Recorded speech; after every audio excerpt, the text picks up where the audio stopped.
Good morning, students. I am your teacher from Guru Ramdas College of Pharmacy, Malout. हमारा जो आज का subject है वो pharmaceutics 2 D pharmacy second year students के लिए। जो टॉपिक हमारा चल रहा था सेमी सॉलिड डोसेज फॉर्म, आज उसका सेकंड पार्ट है। पहले पार्ट में हमने डिस्कस किया था कि सेमी सॉलिड डोसेज फॉर्म क्या होती है, जैसे कि ऑइंटमेंट्स हो गए, पेस्ट हो गए, जेलीज हो गए, क्रीम्स आ जाते हैं, क्लासिफिकेशन आ जाती है उनकी। Ointment classify according to therapeutic use आ जाते हैं। टाइप्स ऑफ ऑइंटमेंट बेस हमने डिस्कस किए थे कि वाटर सोल्युबल बेस होते हैं, वाटर मिसिबल ऑइंटमेंट बेस होते हैं, और आगे ये उसका नेक्स्ट सेकंड पार्ट है। तो चलिए शुरू करते हैं नेक्स्ट पार्ट, जिसमें हम सिलेक्शन ऑफ डर्मेटोलॉजिकल व्हीकल्स कि जो भी व्हीकल हमने यूज़ करने हैं, डर्मेटोलॉजिकल मतलब जो स्किन के रिलेटेड जो भी व्हीकल यूज़ करने हैं, जो भी प्रेपरेशन हम बना रहे हैं, चाहे ऑइंटमेंट बना रहे हैं, चाहे क्रीम बना रहे हैं, चाहे पेस्ट, जो चीज़ स्किन के ऊपर यूज़ हो रही है, उसकी सिलेक्शन कैसे करनी है। There are large number of ointment bases which are available in the market. These have fulfil all requirements of an ideal ointment base. Following are the factors which govern the selection of an ideal base for the ointment. Number 1, dermatological factors, and number 2, pharmaceutical factors। कि market में जो भी ointments आती हैं वो हर तरह के से हमारी रिक्वायरमेंट को फुलफ़िल करती हैं, पर फिर भी बनाने के टाइम पे किन किन बातों का, कौन कौन से फैक्टर्स सामने आते हैं, वो दो तरीके के डर्मेटोलॉजिकल फैक्टर्स होते हैं और फार्मास्यूटिकल फैक्टर होते हैं। डर्मेटोलॉजिकल फैक्टर मीन्स जो स्किन के रिलेटेड क्या क्या फैक्टर्स आते हैं, किन किन बातों का हमने ध्यान रखना होता है। तो पहला डर्मेटोलॉजिकल फैक्टर्स है absorption and penetration. Absorption mean actual entry into blood stream, that is systemic absorption, whereas penetration indicates passage through the skin, that is cutaneous absorption।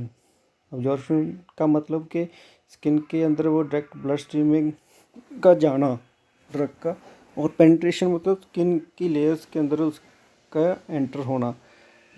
The skin has 3 main layers, जैसे कि आपको पता है skin की 3 main layers होती हैं, epidermis, dermis and hypodermis. जो सबसे ऊपर की स्किन है वो एपिडर्मिस है, एपिडर्मिस के बाद डर्मिस, फिर उसके बाद hypodermis. The epidermis is non vascular and is entirely cellular. The ointment base penetrates deep into tissue of the skin along with medicament, and which in turn allow the systemic absorption of medicament into bloodstream। कि सबसे पहले क्या आएगा, drug जो है, आपकी ointment है जिसके अंदर ड्रग है, वो पेनिट्रेट करेगी इन लेयर्स के अंदर, उसके बाद वो डायरेक्ट ब्लड स्ट्रीम में जाएगी, जिसको हम अब्जॉर्प्शन बोलते हैं। That animal fats and fixed oil penetrates more readily through the skin in comparison to mineral oil। जो फिक्स्ड ऑयल होते हैं वो उनकी जो पेनिट्रेशन की रेट है वो ज़्यादा रहती है as compare to mineral oil. The substance which are soluble both in oil and water are most readily absorbed। The oil in water emulsion bases release the medicament more readily than a ligneous base or water in oil emulsion base। तो जो oil in water type के bases हैं वो ज़्यादा release होते हैं as compare to water in oil emulsion के। Next, compatibility with skin secretion। Generally, neutral ointment bases are preferable because they do not cause discomfort in use and are compatible with the majority of medicaments।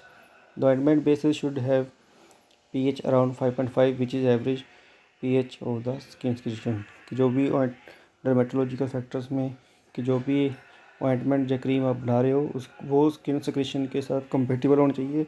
उसकी जो pH है वो skin secretion के साथ match होनी चाहिए, ना ज़्यादा होनी चाहिए ना कम होनी चाहिए, ताकि वो उसकी सिक्रीशन को कोई इफ़ेक्ट ना करे। Freedom from irritant effect. The ointment base use should be non irritant. जो भी बेस आप यूज़ करें वो नॉन इरिटेंट होना चाहिए।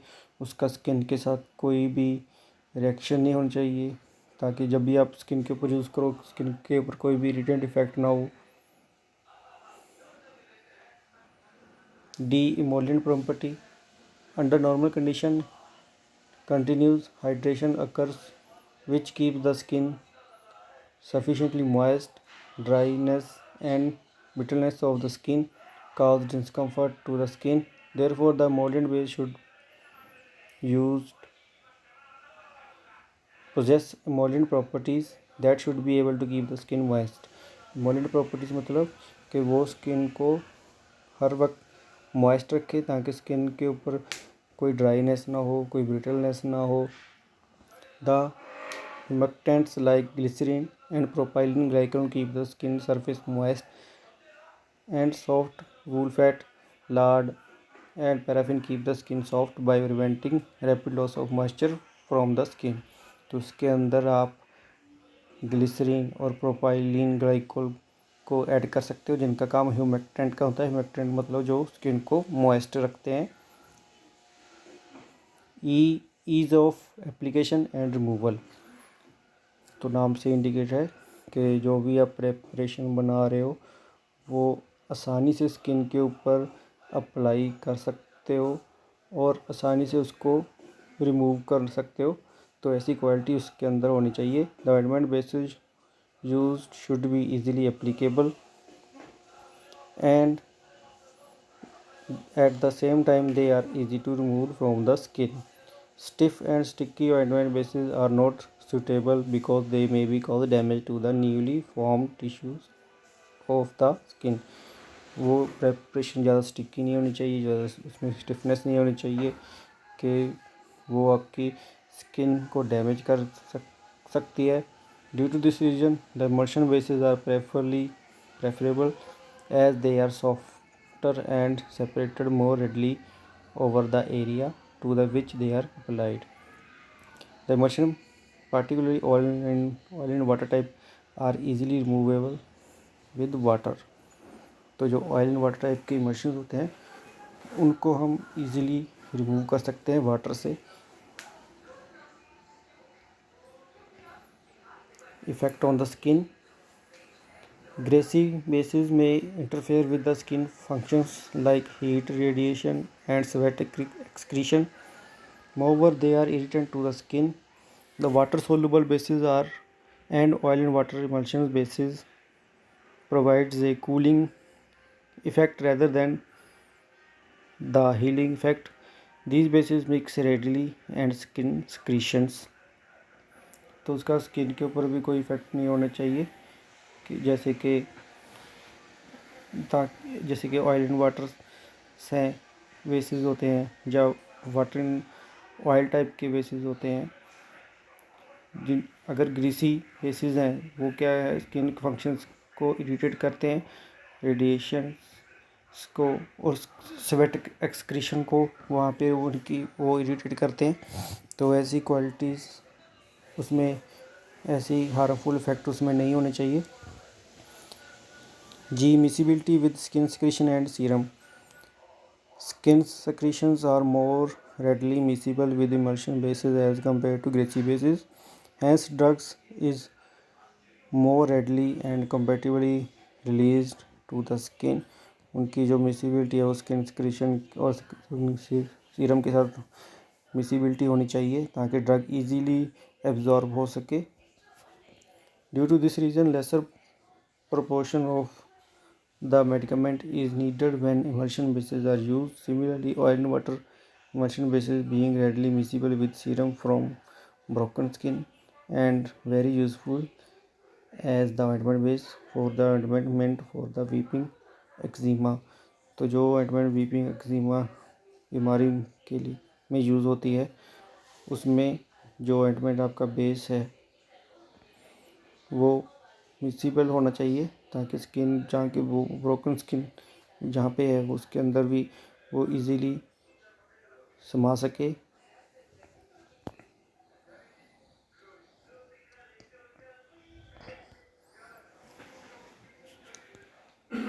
नेक्स्ट है आपके pharmaceutical factors. Number 1 A stability. The fats and oils obtained from animal and vegetable source are liable to undergo oxidation.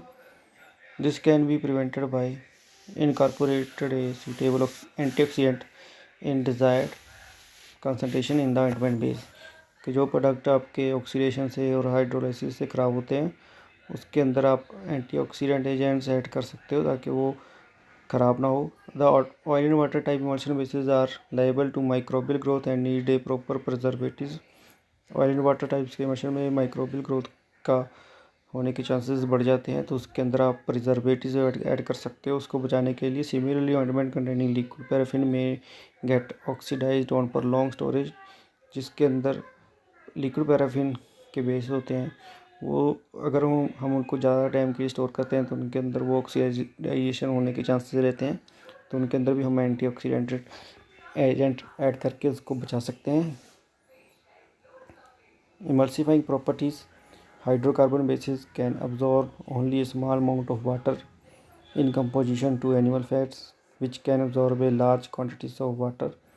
For example, wool fat can absorb about 50% of water, and when mixed with other fats can take up several times its own weight of water and hydroalcoholic liquids. Hence, wool fat is included for the preparation of base meant for ointments. Similarly, cetrimide emulsifying ointment is capable of absorbing ointment amount of water, forming oil in water creams. Third is consistency. The ointment should be suitable consistency. It should neither be too hard or not to be soft. जो उसकी consistency है, जो उसका गाढ़ापन है, वो इतना का sufficient होना चाहिए ताकि आपकी स्किन के ऊपर कंपेटेबल हो। ना ज़्यादा गाढ़ा होना चाहिए, ना ही ज़्यादा सॉफ्ट होना चाहिए। That it will stand with wide varieties variation in temperature condition. वो हर टेम्परेचर कंडीशन के में स्टैंड होना चाहिए। Next, solvent properties. Most of medicament used in the preparation of ointment are generally insoluble in the ointment base. Hence, for the uniform distribution, it is necessary to mix finely powdered drug in the ointment base. Phenol in solid form is quite caustic, and if present in a finely divided form in an ointment base, it may cause blisters.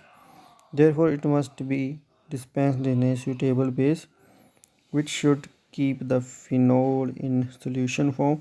Hence, a base consisting of a mixture of hard and soft paraffin, beeswax, and lard is recommended for the phenol. Similarly, in the preparation of compound mercury ointment, olive oil is used to keep the camphor in solution form. Solvent properties में क्या है कि जो भी ointment base आप use कर रहे हो वो उसके अंदर जो भी मेडिकामेंट आप डाल रहे हो उसके वो एक दूसरे के साथ सॉल्वेंट होनी चाहिए, इजीली मिक्सअप होनी चाहिए। तो ये आज का टॉपिक हमारा यहीं पे समाप्त होता है। नेक्स्ट थर्ड पार्ट में हम प्रिपरेशन ऑफ ऑइंटमेंट डिस्कस करेंगे कि इसको बनाना कैसे है, कौन कौन से मेथड रहते हैं। तो ये आज का टॉपिक यहीं पे। Thank you.